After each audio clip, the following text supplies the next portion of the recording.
Wayan Koster disilakan.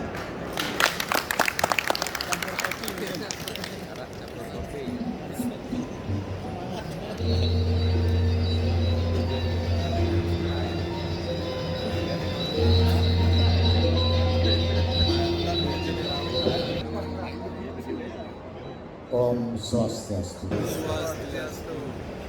Ida Suligih, salam sambung, sama dahat, subatan saja. Bapak Dirjen Dinas Ibu, Ida Polisi, Majelis Dasar Provinsi Bali, Bapak Ibu sekalian, para tokoh. Judulnya ini kan sinkronis dengan tokoh umat Hindu di Bali. Jadi ini tokoh semuanya. Pertama-tama kita mengapresiasi Prakarsa Bapak Dirjen untuk melakukan pertemuan pagi hari ini. Kehadirannya pada hari ini itu penting, khususnya buat kita di Bali. Dan tadi sambutannya, saya ini pengamat dan peneliti. Jadi setiap objek di hadapan saya detail saya perhatikan dari atas sampai bawah, sampai kiri dan kanan tengah. Dan apa yang disampaikan saya nilai satu-satu. Ternyata kecil orangnya, lumayan juga berani. Dan apa yang disampaikan itu sudah sejalan dengan yang kita harapkan di Bali, bisa diwujudkan di Bali. Kita perlu menyampaikan yang pertama yang kaitannya dengan keberadaan keagamaan Hindu yang ditangani oleh Direktorat Jenderal Bimbingan Masyarakat Hindu. Jenjang 3 periode di DPR, pemilu 2004, pemilu 2009, dan pemilu 2014. Ditugaskan di Komisi 10 yang membidangi pendidikan, kebudayaan, pariwisata, pemuda, olahraga, dan perpustakaan. Selain di Komisi 10, kita juga ditugaskan oleh partai menjadi anggota Badan Anggaran DPR RI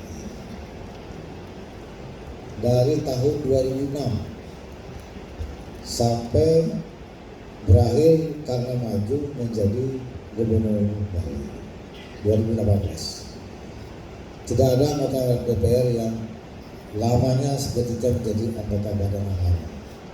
Jadi kalau itu di Badan Anggaran kita termasuk orang yang paling senior, dan juga karena karakternya, basicnya pendidik, selalu membimbing kawan-kawan untuk bekerja secara profesional dan logis dengan data. Ketika kita masuk Badan Anggaran, nomor satu yang kita lihat itu adalah tentang anggaran yang dialokasikan di Kementerian Agama dan turun ke Direktorat Jenderal. Direktorat Jenderal Hindu waktu itu Dinas Hindu dan Buddha, yang Kristen, yang Buddha, yang Islam. Pada saat itu dirjennya Pak Wayan Suarjaya. Anggarannya Dirjen Dinas Hindu dan Buddha waktu itu masih 2 loh, Hindu dan Buddha. Itu hanya 9 miliar. Melakukan kegiatan ke seluruh Indonesia. Jadi itu menurut kita sangat tidak proporsional dan tidak adil. Itulah sebabnya dalam pembahasan di Badan Anggaran bersama Bappenas, bersama Menteri Keuangan, supaya anggarannya lebih proporsional dan ada batas minimumnya, standar minimumnya. Kalau proporsional murni bisa sedikit sekali dapat, tapi kalau proporsional dengan ada batas, itu standar minimumnya ada. Maka begitu yang berbicara di Badan Anggaran terus naik, sejalan juga dengan anggaran fungsi pendidikan yang mencapai 20% dari APBN. Karena Kementerian Agama itu mendapat anggaran 40-an triliun. Dan sebagian besar anggarannya 80% lebih itu adalah untuk fungsi pendidikan. Yang untuk urusan agama sedikit.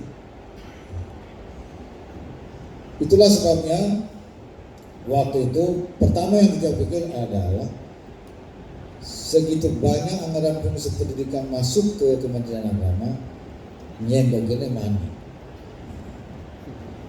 Gitu. Tentu mengalokasikan anggaran harus berbasis data. Kalau pendidikan tentu berbasis pada data pendidikan, lembaga pendidikan. Itulah sebabnya pada saat itu, supaya kita bisa mendapat alokasi anggaran pendidikan yang lebih besar untuk Hindu, maka segera kita harus membentuk lembaga pendidikan berbasis keagamaan Hindu. Di Hindu kita, pendidikannya itu adalah yang lebih dulu ada pendidikan tingginya. Ada sekolah tinggi, ada institut, ada akademi. Di bawahnya dasar menengah justru belum. Maka Titian langsung mendorong pelaksanaan Undang-Undang Nomor 23 tentang Sistem Pendidikan Nasional, Undang-Undang Nomor 20 tahun 2000, Undang-Undang Nomor 20 tentang Sistem Pendidikan Nasional, itu supaya dibuatkan peraturan pemerintah. PP 55 itu saya yang merancang, Pak, tentang pendidikan keagamaan dan agama di Indonesia. Supaya dialog pertama, supaya skema pendidikan agama semuanya di Indonesia masuk, termasuk Hindu. Mulai dari situlah dibuat tatanan dari PAUD, TK, dasar, menengah sampai pendidikan tinggi, formal dan non formal. Tujuan Titian adalah supaya ini segera bisa dibentuk dan keluar PP, dan kemudian Titian dorong juga keputusan Menteri Agama, sehingga kita sebenarnya sudah bisa membentuk pendidikan keagamaan Hindu, formal maupun non formal. Itu sebenarnya, tapi responnya lambat. Sebenarnya dari segi regulasi sudah tuntas sebenarnya, tapi pelaksanaan di bawahnya lambat. Nah, begitu Titian mengalokasikan anggaran di Badan Anggaran, sekarang waktu Titian tinggal DPR ini maju gubernur, anggarannya sudah di angka 700 miliar dari 9 miliar. 2 direktorat jenderal masuk di situ, yaitu Hindu dan Buddha. Sekarang sudah pisah. Pak Dirjen sekarang berapa anggarannya? 800. Sudah lumayan. Itu mulai merangkak, Pak, dari hanya 9 miliar. Itu saya bicarakan secara tegas di dalam forum pembahasan, bahwa negara ini harus mengayomi dan memajukan semua umat beragama sesuai dengan konstitusi. Negara ini tidak didominasi oleh satu agama. Konstitusi mengatur memberikan pelayanan kepada semua warga negara, apapun agamanya. Nah, itu. Jadi anggarannya langsung naik. Kemudian juga saya dorong yang akademi menjadi sekolah tinggi, yang sekolah tinggi menjadi institut.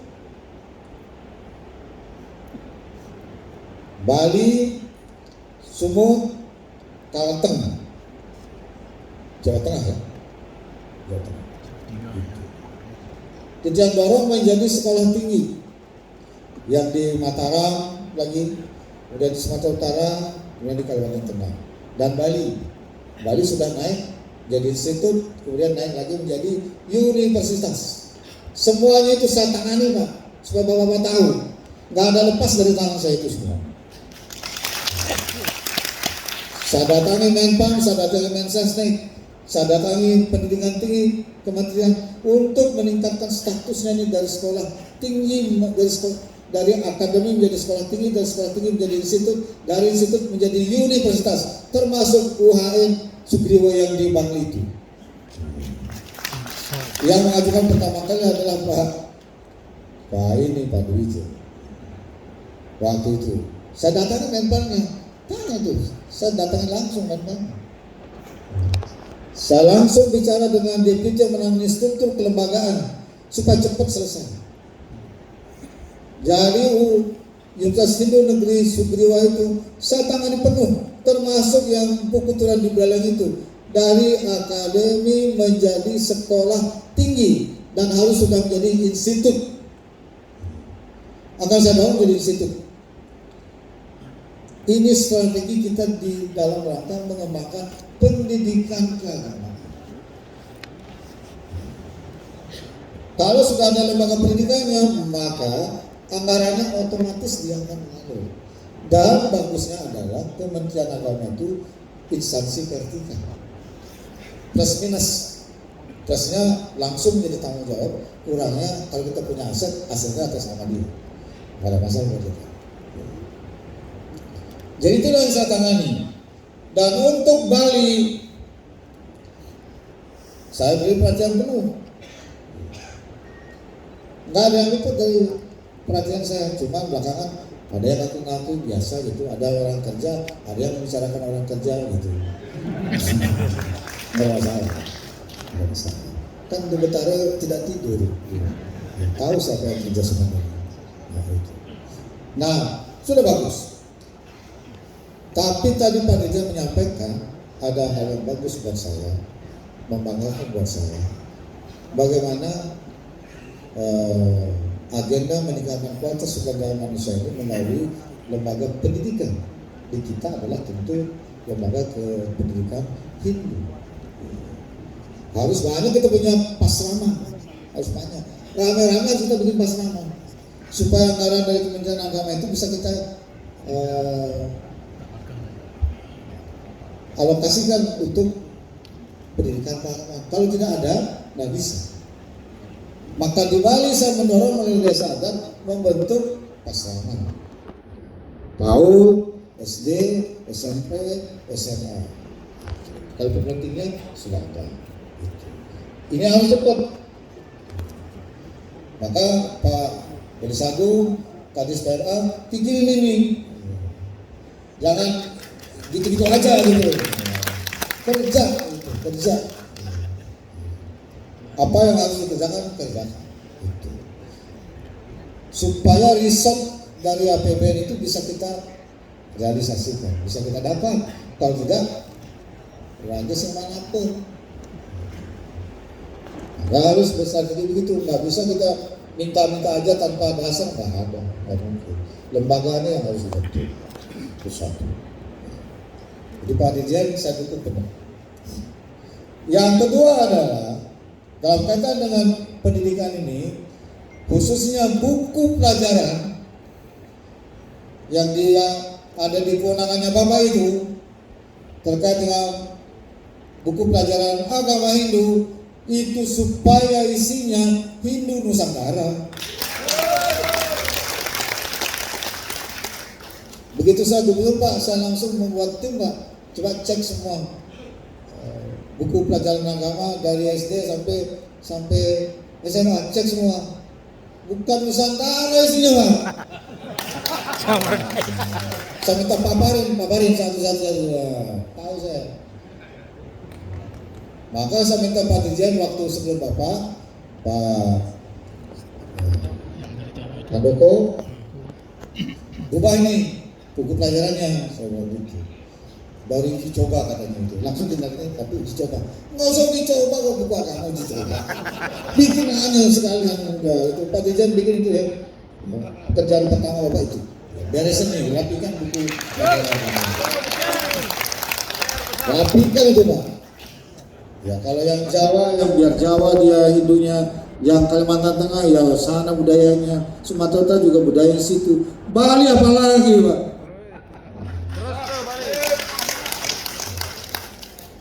Tadi saya senang beliaunya itu. Jadi beliau mengatakan Pak Dirjen harus menjalankan warisan adiluhur leluhur kita. Itu yang benar. Itu yang benar. Saya bukan orang agama, ahli agama bukan ahli budaya. Menurut pandangan saya itu yang benar. Itulah namun sakti lokal. Jadi di Bali ini, khusus kita masuk Bali nih Pak Dirjen. Terima kasih tadi Bapak sudah memberikan nuansa yang selaras dengan apa yang ingin saya jalankan. Di Bali dengan visi Nangon Satkerti Loka Bali. Kita semua di Bali harus memahami betul total pikiran dan rasa bahwa kekuatan kita di Bali itu adalah budaya.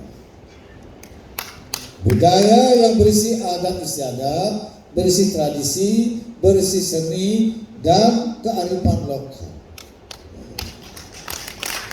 Yang kuat di Bali ini. Dan semua ini telah menyatu menjadi satu tatanan kehidupan beragama di Bali yang menyatu agama dengan budaya. Begitu kan di Bali? Coba kalau kita adalah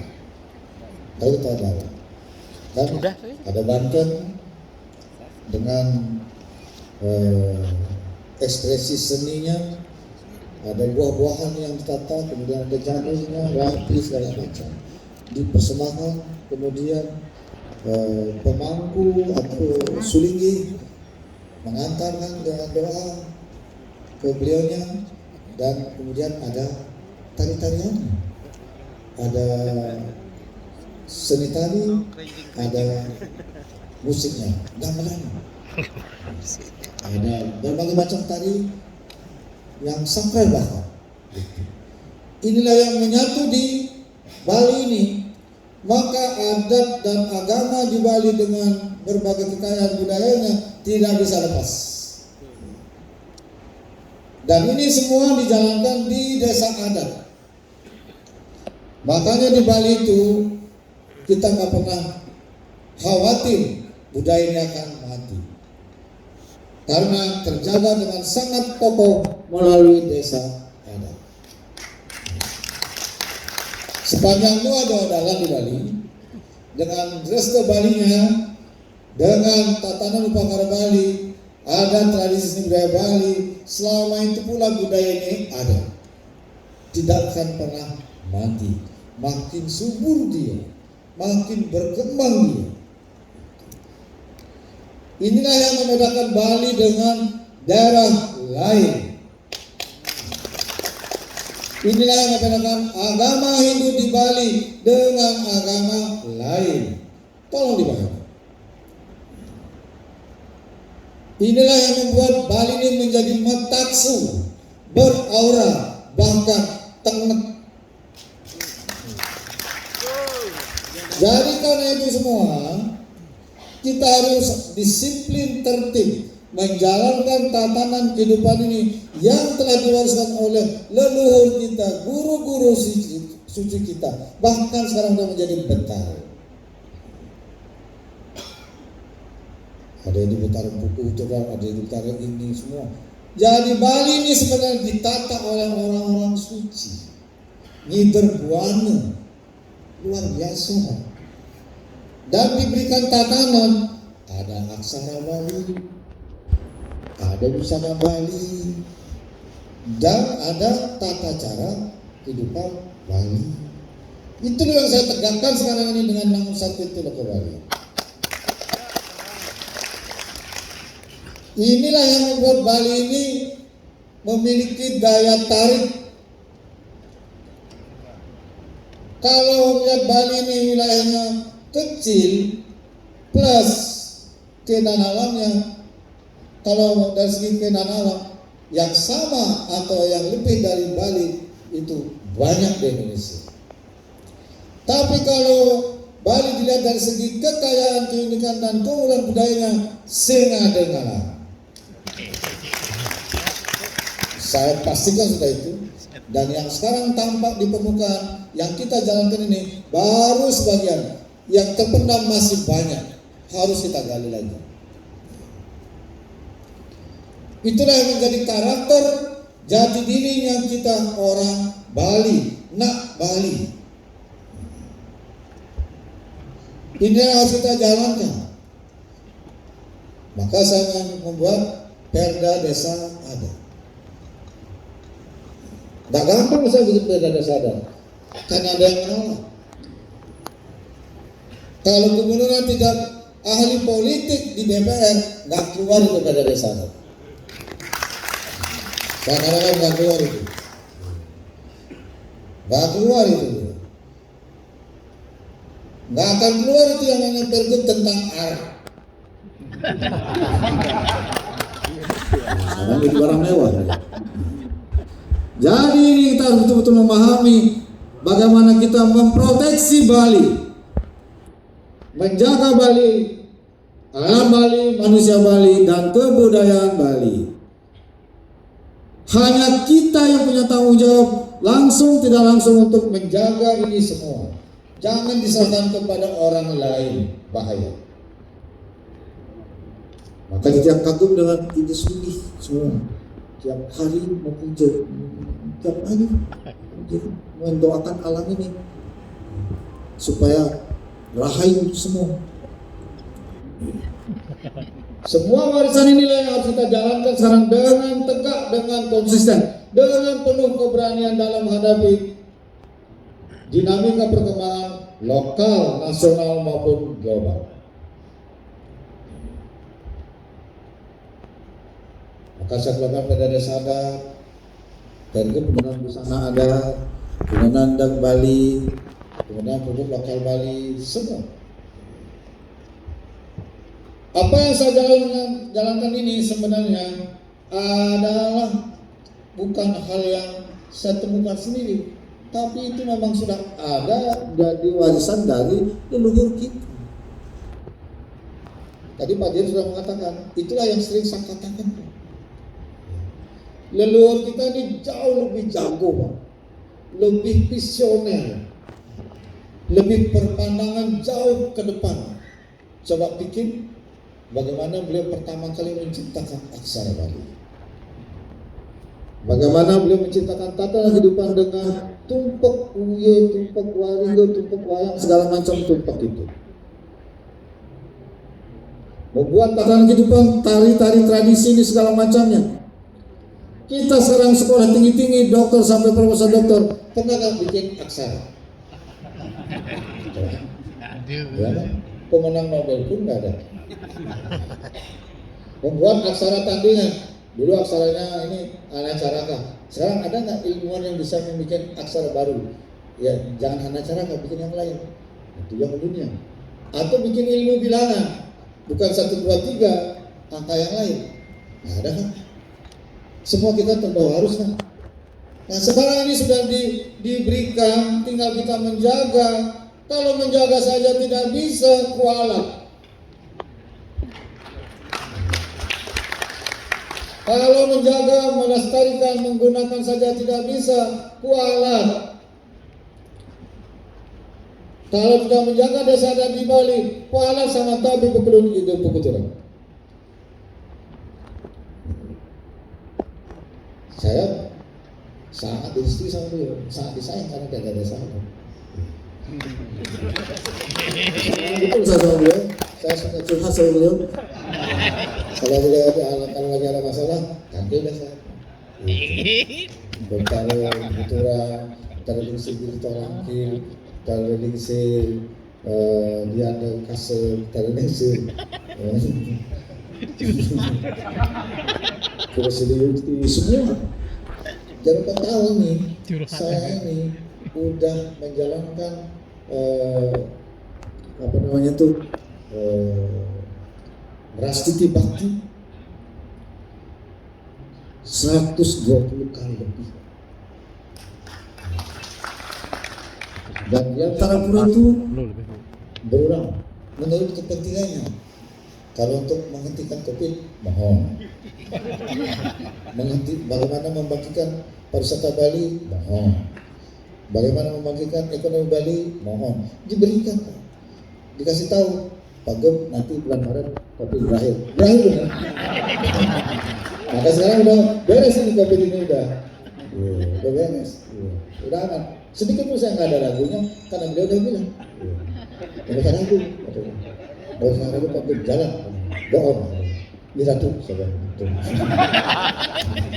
udah aman, nggak usah pakai masker, udah lewat itu bang, udah aman. Sekarang saya beres semua kaitannya dengan COVID sudah. Sekarang pemulihan pariwisata dan ekonomi dan mulai udah cepat, jauh lebih cepat dari target para ahli ekonomi. Nah ini yang harus kita lakukan di Bali. Karena itu kita semua di Bali harus solid. Saya minta solid. Dengan solidlah kita akan bisa menghadapi semua apa yang datang dari luar ini yang mungkin akan melakukan intervensi ke Bali untuk merusak atau juga ingin membuat kita ini pecah. Nomor satu, kita harus sadar sesadar-sadarnya. Kita harus bercernih untuk main pecah belah lengah. Pikirlah, yakinlah bahwa hanya kita yang bisa menjaga Bali ini secara totalitas, bukan orang lain.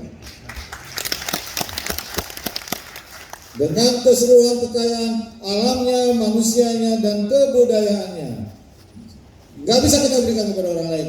Kita harus menjaga. Karena itu kita harus kompak, kita harus solid, kita harus utuh. Kita harus satu persepsi, satu langkah.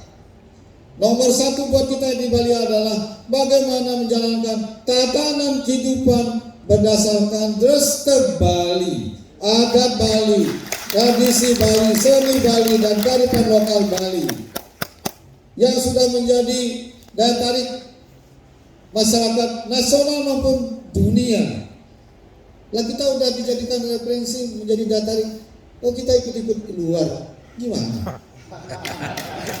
Gimana? Coba pikir, yang jernih aja. Dengan busana adat Bali gitu, aja. Feelingnya begitu busana. Kita begini busana. Ini asli Bali ini. Sebelum kini untuk pinangan busana ini tawa-tawa. Iya mau ganteng begini. Ini Bali mau ganteng nih. Si kejerang-kejerang sih. Maka saya pegang penggungnya itu. Setiap Kamis hari Purnama Tilam, hari jadi Pangandaran harus pakai busana Bali.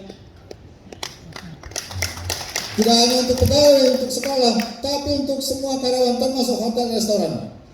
Kalau saya datang ke suatu acara di hotel, melihat pada hari Kamis tidak busana Bali, langsung ada saya panggil. Kalau dia orang asing, saya langsung kasih tahu Kumham, dia deportasi orang ini. Begitu loh, Pak. Nggak ada ampun kalau bersama saya ini, nggak ada ampunnya. Deportasi langsung. Siapapun juga harus hormat sama kebijakan pemerintah daerah. Lah kalau yang itu kita terima masa kita aneh. Belum budaya Bali, orang lain kagum sama budaya Bali, dia datang ke Bali karena ingin melihat langsung budaya Bali. Mudera tu legenda. Isi kene, isi gitu. Hijau pun ini.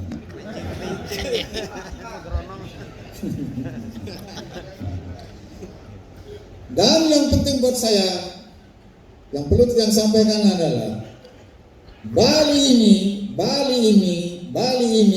hanya memiliki satu kekuatan budaya, tidak ada kekuatan lain. Beda dengan Papua punya tambang emas yang banyak, beda sama daerah lain yang punya batu bara, punya minyak, punya gas, punya kelapa sawit dan sebagainya, dan tambang minyak lainnya. Dia bisa eksis survive dengan sumber daya alamnya. Kita di Bali tidak punya.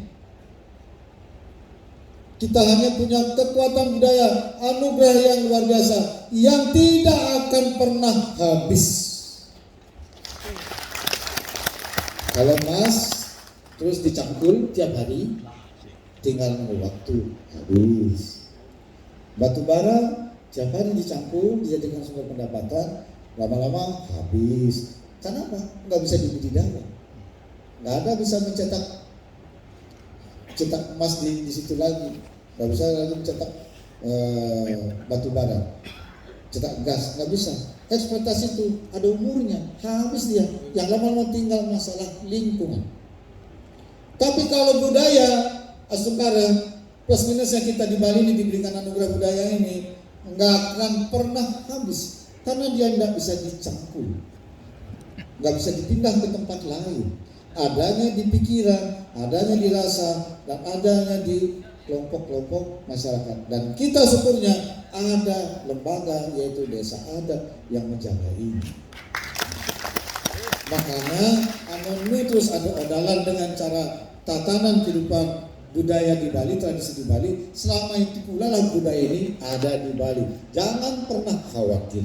Karena itu kita harus hadapi ini dengan cara yang solid, supaya budaya luar kita bisa merusak kita di Bali. Jalankan ini dengan tertib, disiplin, serta penuh rasa tanggung jawab. Kalau kita menjalankan itu, pertama, kita melakukan upaya niskal. Karena yang kita jalankan ini adalah warisan beliau, leluhur, yang sekarang sudah menjadi betara. Kalau kita semua buyung menjalankan itu, ide betara jadi lega ganti kena nisi. Tak mau nilung ganti tertib nih, cincin nilung yang mana? Sehat. Penuh anugerah dan rumah. Itu dia. Yang kedua, kalau kita menjalankan begini, secara skala ekonomi kita akan bagus. Karena dengan restu beliau, maka keseluruhan isi alam ini akan terpelihara dengan baik, akan memberikan anugerah dia. Dan itulah yang menjadi sumber penghidupan kita selama ini. Jadi karena itu ekonomi di Bali pun saya bangun berbasis budaya. Saya tidak terpengaruh dengan ekonomi hijau, ekonomi biru, apalagi ekonomi, nggak tahu lah ekonomi apa lagi itu. Yang saya rumuskan adalah ekonomi kreatif Bali sesuai dengan kearifan lokal. Saya tidak menggunakan referensi dari luar. Padahal saya doktor. Akhirnya saya belajar tentang Batur Kalawasa. Ternyata kalah itu. Lumayan Batur Kalawasa. Karena kita belajar tentang Silaka. Gitu. Jago Pak. Saya sebagai gubernur kata dokter lah sudah gitu. Sing ada apanya dibandingkan dengan karya leluhur itu? Nggak ada. Jangan kita merasa jauh-jauh. Udah deh. Jangan. Beliau jauh lebih ini. Sing ada alam. Yang ada yang Nobel. Beliau yang ada Nobel. Luar biasa Pak. Ini bangga kita harus jadi orang Bali. Dia juga sakau nih Bali ini diolah itu. Jangan jadi gubernur harus begini posisi saya. Karena kita meyakini inilah yang akan menjadikan Bali ini tetap eksis, survive, berkembang, maju, kuat dalam memasuki tatanan kehidupan dinamik yang berhadapan dengan perkembangan ilmu pengetahuan teknologi baik dalam skala lokal, nasional maupun global. Di mana kita harus ikut selaras, mengakomodasi, tapi di mana kita harus tegas menarik batas. Gak bisa semua diakomodasi. Ada yang bisa, ada yang tidak. Mana yang kira-kira berpotensi merusak fundamental kehidupan, tatanan kehidupan kita di Bali ini? No. Gak boleh. Yang ini boleh. Gitu. Maka saya ciptakan misalnya untuk menjaga aksara Bali ini yang cenderung sudah ditinggal, saya ciptakan sekarang keyboard aksara Bali yang akan diberikan ke semua SMA SMK. Pertama di Indonesia ada keyboard aksara Bali itu di Bali. Aksara Jawanya belum. Jadi supaya anak-anak muda kita ini cepat akomodatif dengan aksara Bali, dengan passion yang menjadi kesukaan. Jadi ini yang harus kita lakukan secara bersama-sama di Bali. Jadi olas tidak nih, ampun nang blok aja malih, ampun apa? Ini olas gitu, ampun. Bali pun becek nanti.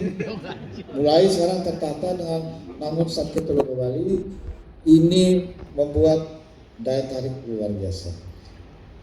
Implementasinya adalah nomor satu, budaya dijaga utuh total identitasnya. Kemudian ekosistemnya juga dijaga, pertaniannya harus organik, energinya harus bersih, sampah harus terkelola dengan baik. Ini yang menarik orang sana datang ke Bali. Kalau ini semua sudah bisa kita jalankan, saya kira Bali ini akan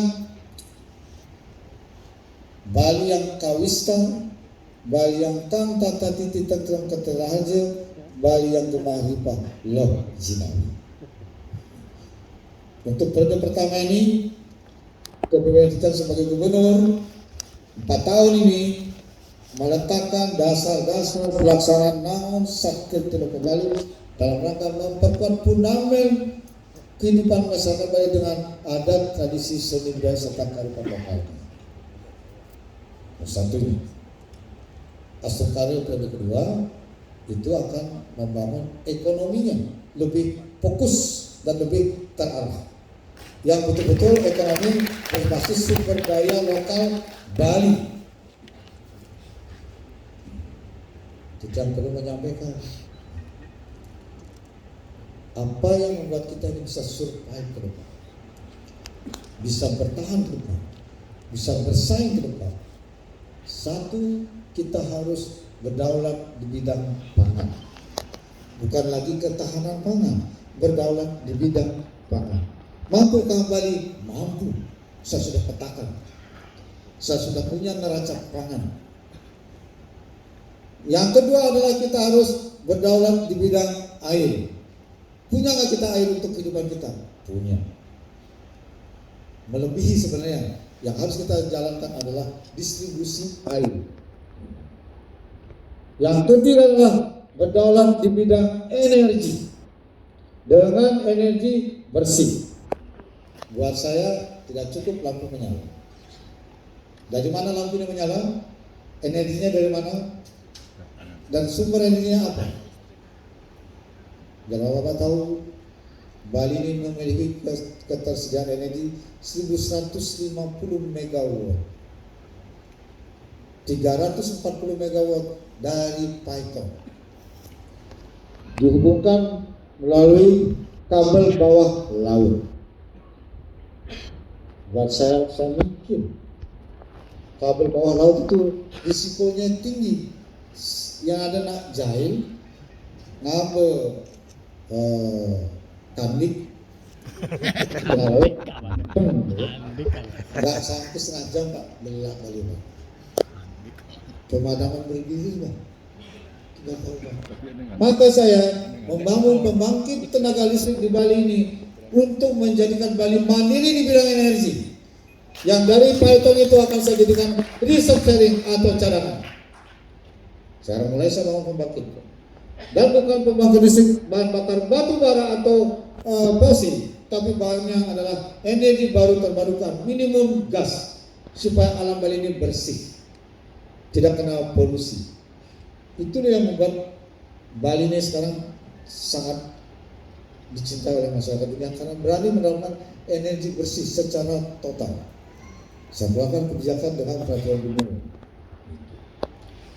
Inilah pembangunan yang kita jalankan ke depan, dan untuk itu kita semua di Bali, apalagi sekarang ini kita akan menghadapi G20. Kita harus kondusif, kita harus solid semua. Karena itu semua potensi yang memungkinkan kita ini tidak solid harus diakhiri sudah. Jangan lagi ada sampradaya itu. Jangan lagi lagi.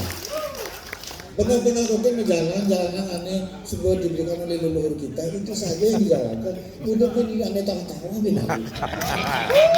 Itu aja jalankan. Aduh. Itu saja kalau kita jalankan, bahagia kita semua di Bali. Udah pun kemamanya. Aduh. Jangan lagi.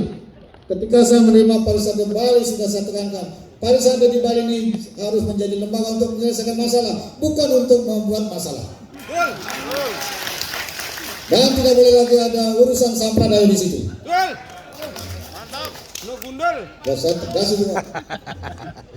Karena ini merupakan cara kita hidup di Bali. Yang itu dijalankan Pak. Kita yakin beliau itu yang di sana itu. Bukuduran, Tadalingsi semuanya itu. Bahagia nggak beliau itu melihat kita aneh-aneh itu. Bukankah itu disebut nanti berkhianat kita sama beliau? Bukankah beliau nanti bisa mengeluarkan kutukannya? Apa yang saya lakukan ini saya pertanggungjawabkan secara niskala dan skala. Saya sedikit pun tidak takut untuk menjalankan misinya beliau. Sedikit pun saya nggak takut. Karena apa? Kita sampai sebagai gubernur siap ayah lascara niskala skala. Untuk urusan duniawi sudah selesai. Lanjut 2 periode Pak Lekat Gubernur. duleng bilang kurigati gumuleng kering kerontang makan nasi sele tanah Singalah rumah bedek berkat restu beliau jadi gubernur. Apalagi yang cari dalam hidup? Buat saya hidup ini sudah selesai. Saya sudah melihat ini apa namanya, antara datar, gunung, lembah sama. Udah datang. Basah hidup Satu ini. saja kita belum ketemu, mati. Jangan. Periode dulu kemudian. Lanjut 2 Udah periode. mati semua. Jadi karena itu buatlah jalan kematian yang baik. Bikinlah jalan kematian yang baik. Nah, karena itulah jalan kematian yang baik ini adalah menjalankan visi Nangun Sakti Todoko Bali ini sepenuhnya didedikasikan untuk menjalankan misi leluhur kita yang kita muliakan bersama. Nah, karena itu si Reja kita ampun sama beliau. Atu hanya yang ternyedang ini, itu nggak kata. Adunan yang orang menjunjang di beden, tidak merasa orang itu tidak berpayu sudah begini-begini yang terjangga. Itu mereka kata, itu taruh mereka kata. Asalkan kita pun, yang itu aja. Taruh diri tolangke, taruh yang jenis jaya, yang putra jaya, semua pada lingsi itu saya tangkap Pak. Beliau sayang sekali, beliau hadir di sini. Astagfirullah. Jadi kita ini betul-betul sebagai orang Bali sadarlah, suwun betul-betul baliklah balik jangan ke jalan yang benar, sesuai jalan Bali, terus Bali. Nggak ada yang susah. Kojab lo ngaju. Itu kok susah dicari-cari gitu. Gitu. Jadi itulah yang perlu kita sampaikan.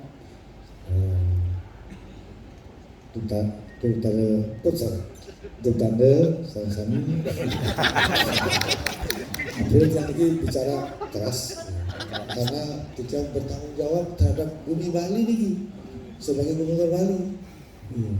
supaya betul-betul kita ini selaras. Kita mohon restu tu selingi sareng sami ya, doakan supaya alam Bali ini bagus. Selamat rahayu sareng sami. Apalagi akan menjadi tempat G20. Nah, itu yang ingin kita sampaikan. Matur suwun lagi, dan ini bukan pertemuan yang terakhir. Pak Dirjen ini luar biasa. Ya, jaga kesehatan kecil-kecil gitu soalnya. Ternyata berani juga itu. Ya. Jadi Bapak nggak perlu takut, ya perlu takut. Sepanjang Bapak menjalankan misi leluhur, selama itu Bapak selamat. Yakin itu, yakin itu. Jadi yang kira itu semua Om Santi Santi Santi Om. Kasih. Oke, sampai di sini hari ini. Hadirin yang hormati, demikian